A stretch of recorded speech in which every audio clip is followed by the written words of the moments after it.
PSG leading the break. Gomes looking for the overlap. Alba inside. It's Messi! Outside, it plays it inside. Great tackle, but no, he's finished off by Jenny. It's a run from him, but it's Messi. It's Iniesta! And the Hello community, welcome back to another Barcelona video. Now of course it's the international break time and your boy is back with the news video, and of course I know I have been slacking a bit. I'm sorry about that. I have been just uploading reviews, but I'm gonna try my best to bring much more content from you guys. For you guys, and I'm gonna try my best to make it much more better, much more entertaining. Hopefully you all will enjoy that. So of course the news videos are gonna be one theme that is gonna be happening more and more often for sure. Make sure you guys stay tuned for that. But yeah, without further ado, let's get into the news without letting you guys wait anymore. And let's begin with the first news, which is regarding Vanderson, the Monaco's right back. This report is coming from Sport. Joaquim Piera. He said Barcelona are working to sign a top-level right back, and Monaco's Brazilian right back Vanderson, 21 years old, has won integers recently. He's already fully aware of Barca's renewed interest in him. The coaches have been following his progression all season, and in the coming days, his agents are expected to meet with Barca to define a strategy if the club decides to go for him. And apparently the multiple reports are there which basically signify that this is a very serious interest from Barcelona. They have been working on it, they have been meeting the agents and stuff. And I did see some people mentioning about Vanderson, like he's really not that good. So I want to know from you guys, what do you guys think? Is he good enough? What have you seen from him? Do you think that he's going to be a good fit? And honestly, I don't really have much opinion on this. I did see some of his highlights and stuff, and he looks promising. I think he's still, he's just still 21. Maybe he can develop much better. But I think one option that I don't know what he has to do, for God's sake, for Barca to actually have good interest in him, is of course Inigo Martinez, who is going to be very cheap, very low on wages, and he's actually quality. And I think he's currently playing for Girona, and when we played against him, he was doing good on that right hand side. Like honestly, I don't even know what he has to do at this point for Barca to show interest in him, but he's one option that I wish Barca goes for him. And Vanderson is right now the choice that Barca are going a bit serious on, not too much serious, but it does look quite likely. Now, next news is about Vitor Roque. So basically, he was asked this question about his compatibility with Rafinha, and his answer was, I don't know, I don't play for Barca yet. Now, of course, some people were saying, oh, the Barca yet phrase, he wants to play for Barca, he has that Kool-Aid in him. Of course, it's good and jazz. But, what was the journalist thinking? Of course, they did not even play for the Brazilian national team. For what sense is that compatibility gonna be on? Like, what does that mean? And honestly, of course, I mentioned that on my Twitter as well. Link in the description. Many of you guys loved that answer. So honestly, I'm just surprised as to what that journalist is smoking on. But yeah, of course, it's good to see Vitor Roque does have some Barca dog in him. So it's pretty good to see about that. But yeah, journalist, what the hell were you doing asking this question? Now, of course, another news is regarding Bojan. Yes, that guy, back in 2010 when you guys, when he obviously used to play for Barca, and it has been really a wasted potential, for Barcelona. And of course, this report is coming from Copain, Victor Nahi, and he said tomorrow at 12 p.m. CET at the Spotify Camp Nou Auditorium, Bojan will announce his retirement from football. And another report coming from Victor Nahi, Joan Laporta will be present in Bojan's event tomorrow at Spotify Camp Nou Auditorium. Honestly, I'm sad, bro. Like, again, I do just know, like everybody, high ceiling for this guy, high potential back in the day. He was balling out, but then the media pressure, everything just ate him. And his situation is kind of like I'm seeing for Ansu, except I think Ansu's ceiling is a little bit less than Bojan. Back in the day, Bojan's ceiling was incredible and he was looking so promising. But of course, it is kind of similar to Ansu, where Ansu is also, getting pressured by media, getting flamed by the community. It's really sad. And he's losing confidence. So we're kind of seeing the similar things with Ansu. Also Varane also. Varane, of course, now it's a little bit different. Varane is a bit mixed right now because he has been performing good, so people have not been flaming him that much. But yeah, it's really sad to see as to what happened with his career. Many wasted potentials we have seen in Barcelona, and Bojan was one of them, unfortunately. Now, of course, another news coming from Todd Costa, and this is a little bit of a bad news. Pedri will be out for another month. Juan Martí more spoke about this. So he said Pedri is ruled out for the Copa del Rey second leg match against Real Madrid. Ousmane Dembele's participation is now also uncertain. So they basically suffered a setback. They got a relapse. Absolutely insane. And it's really annoying. But at the same time, I think this will be a kind of a blessing in disguise for Xavi, because we of course performed really well against Real Madrid, and we kind of understood with what type of formation, what type of system we have to go with our players. Frankie being as a box-to-box player like he did against Real Madrid absolutely worked, and he, I think, will kind of experiment more now that Pedri is out. Maybe he has to find more better alternatives. Maybe Pablo Torre might get a chance, God knows. But we'll see as to what's going to happen. It's kind of a blessing in disguise, because I think Xavi will try to develop ideas or see as to what is the best next step for Barcelona as to how they can perform good. So I guess that's something which is good about their setback. Same goes for Dembele. Maybe Rafinha will get more time, maybe Varane as well, maybe Ansu as well might get some confidence, some game time. We'll never know. Let's see as to what happens. Now, of course, this Negreira related case news, there's like couple big articles. Of course, I'm going to be reading them out and explain a little bit, long story short for y'all. So the first report regarding the Negreira news was Barcelona received up to 6 reports on referees from Enrique's Negreira's son Javier every day on the 3 referees in charge of the matches and also the 4th official. The report on referees consisted of the personal profile of the referee, followed by technical characteristics like their positioning on the field, their dealings with players, their willingness to show cards, if they play continue or call fouls constantly, if they were too vocal, etc. A small analysis of the referees were also made on their previous matches in charge of Barca, with all the mistakes made and the decisions being analysed. Barca were also given reports on referees in charge of title rivals Real Madrid and Atletico Madrid. Curiously, they also got reports for pre-season friendlies. Barca were also given reports on charges in this is just the same thing, and this basically whole report was given by Ferran Correas from Sport. So basically, this is kind of supporting Barcelona's claim regarding the Negreira case. Some people are saying, oh, we were buying referees and shit. Basically, this is kind of elaborating as to what Barca were really doing with the referees. So it's just normal things like, just to analyze the referees. It's just basically emphasizing on that.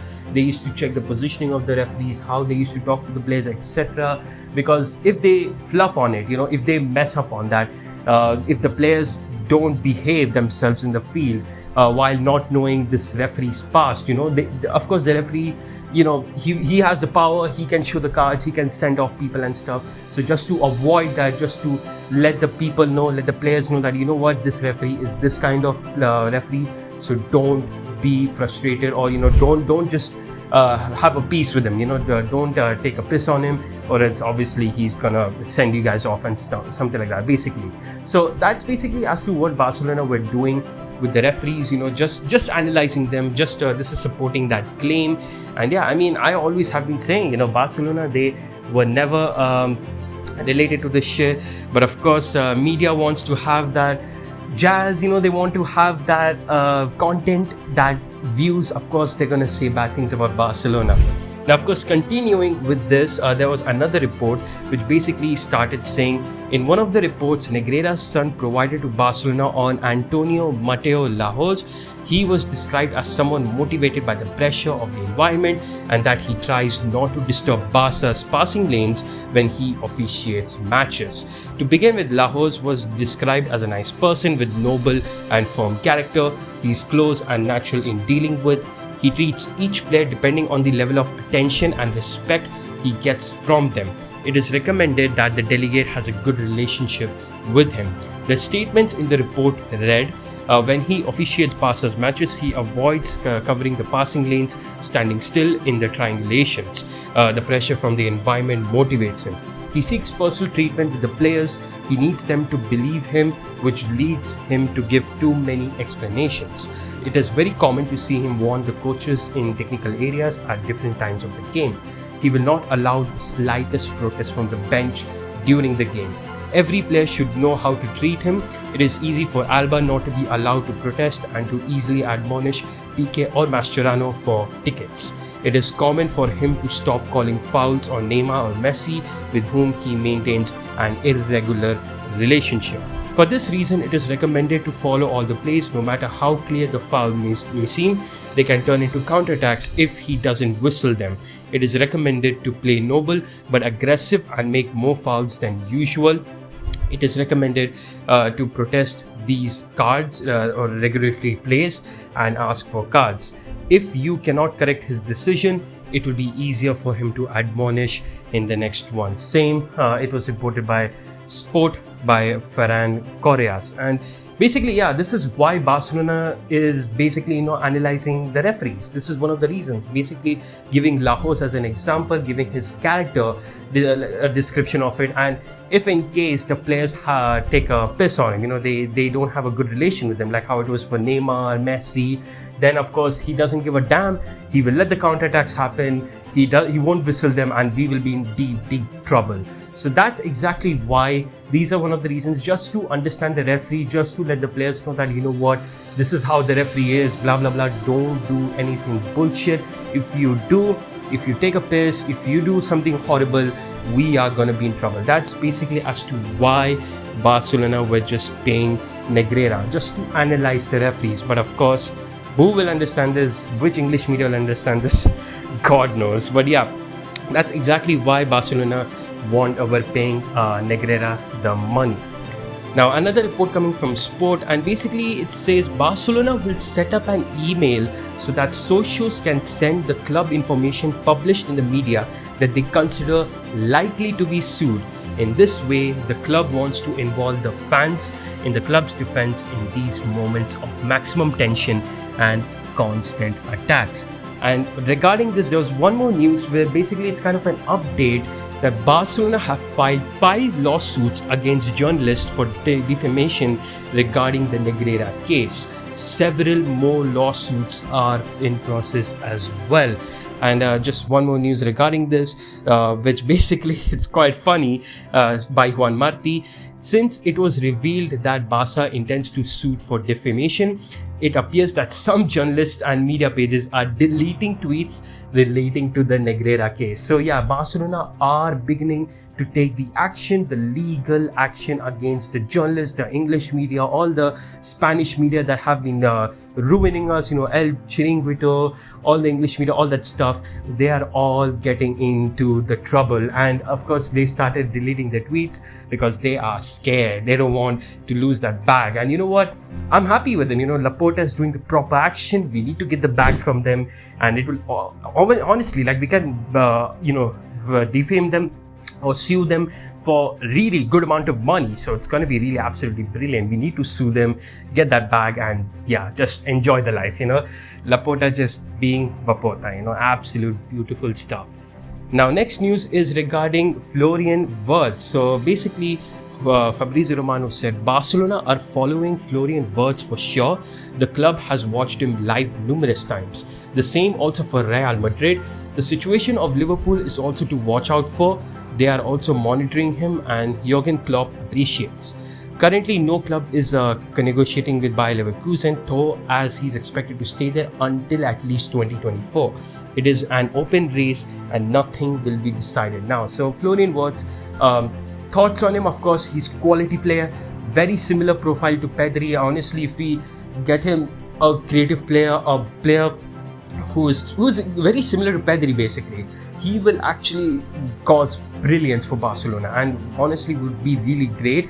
A very good creative outlet would be there for us. but of course he's not going to be joining next year. We have to wait for 2024.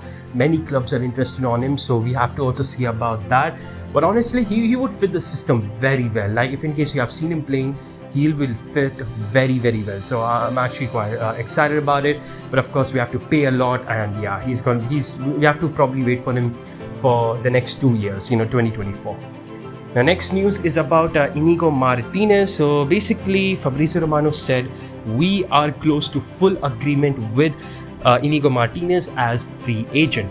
Barca turned down other options to give priority to Inigo deal, but the deal depends on FFP. So yeah, Inigo Martinez is a done deal, another option for a centre back place, and I think he's decent. Of course, there was another free agent, Ndika, who I honestly gave a big shout for, on my Twitter and everything, and many people actually liked his profile, but Barca went with Inigo Martinez, and fair play, I guess. We'll see as to how he performs and stuff. But yeah, apparently Barcelona are really into Inigo Martinez, and they are going to be getting into agreement very soon. Now, of course, time for the best. Keeping the best for the last. Lionel Messi, coming from Rack 1 first. Lionel Messi positively values the option of returning to Barcelona for both sporting and personal reasons. But he's aware that it won't be easy due to La Liga's FFP. The wounds of his traumatic exit will have healed with time. There are no negotiations currently, and Barca say that Messi's return will depend on his will to begin with. Sources from La Liga do not rule out anything but describe it as extremely complicated. For a return to be possible, many situations must be resolved. Messi himself still hasn't made any decision. It could take up to a couple months. PSG's proposal does not convince Messi, and Barca at the moment are not in a position to make a formal offer but are analyzing the situation. So pretty much it sums up as to what's happening. Messi right now, Messi wants to return to Barcelona. He knows Barcelona have become much more better now, and we honestly can give much better service to Messi compared to PSG. Our midfield is incredible, our attack is incredible, our defense is superb. Ter Stegen is in the form of his life. Like, honestly, it's just gonna ball out. And some people still question about Messi's involvement with Barcelona, and honestly, I don't know what to say, because it's a very interesting topic, because yes, there are some things that Messi might hinder for Barcelona, but overall, I think in terms of sporting wise, even financial wise, he would be an absolute baller for us. He would absolutely ball out for us, and with the system and all, Xavi will figure it out. Don't take worries about that, bro. Xavi is gonna figure it out for sure. And it's not only Xavi, actually, even technically many Kool-Aids, I myself, I've been like checking it out as to what system he would really fit in and stuff. It's a long topic though, because it would take hours, not hours, but like lots of minutes. So I don't really want to go in depth about it, but yeah, I'm all down for Messi returning to Barcelona. And La Liga's FFP is going to be a problem. We need some departures. We need those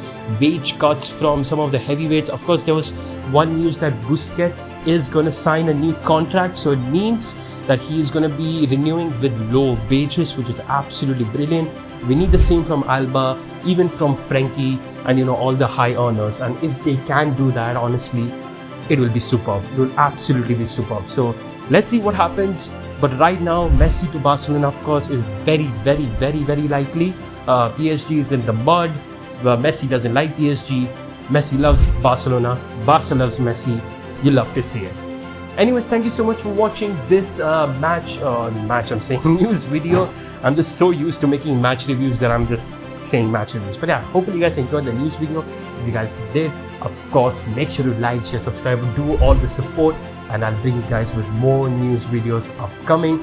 And also, probably I'm gonna stream tonight on Thursday. Of course, today is at tonight 11:45. There's gonna be a match for Portugal. So in my second channel, link in the description. Make sure to subscribe to that, because I'm gonna be streaming over there. We're gonna be doing a test over there. Let's see how things go, and yeah, join up for there. And as always, Visca Barca, peace.